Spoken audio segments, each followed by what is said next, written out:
Hurmatli obunachilar, shahar markazidan, Ryan House qurilish kompleksidan 30 ta kottejimiz tushayotgan ekan. Adresni bilan aytib ketaman. Eski Gorgan ko'chasi, Sulton saroyida orqalari, lokatsiyasi juda yaxshi. Ana shu kottejlarimiz kompleksi qurilayotgan ekan. Ikkitasi sotuvga boragan, qolgani sotilgan ekan. Ana shu kottejimiz 3 sutiga joylashgan. Kottejimizga kirish darvozaxonasi, kirgandan chiroyligina uchoqxona qilib qo'yilgan, toshlarni terib qo'yib. Bu tarafda hojatxonamiz bo'ladi, navishchali. Eng afzali elektron darvozalar qo'yilgan. Bu tarafga zilyon zonamiz bo'ladi. Ikkita taraflama chiroyligina dekorativlar qilib qo'yilgan ekan. Kirishimizdan katta hol.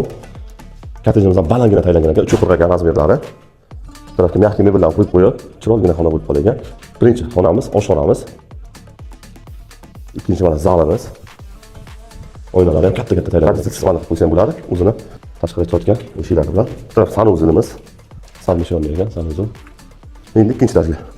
Ikkinchi etajimiz. Yaxam chiroyligina hol qilib qo'yilgan koridordek. Birinchi xonamiz mana spanni. Katta rollar bilan. Sanuzil, sanmishonni. Yana bitta xonamiz kattagina. Zalga. Bu yerga yana bitta detskiy qilib qo'ysam bo'laydi. Balkondan ham akkuratligida ekan balkon. Bu esa kottej 3 sutiga joylashgan, 204 kvadrat, 24 soat охраняемый zonalar bo'ladi. Barchalar o'yingohlari ham bo'ladi. Narxi start 82 ming so'raladi. Suratga o'tayotgan joyi bor. Narsa savdoga ham beriladi, kelishilgan holda. Real nolatga raqam beriladi, pastdagi nomerlarga bemalol telefon qilaveradi.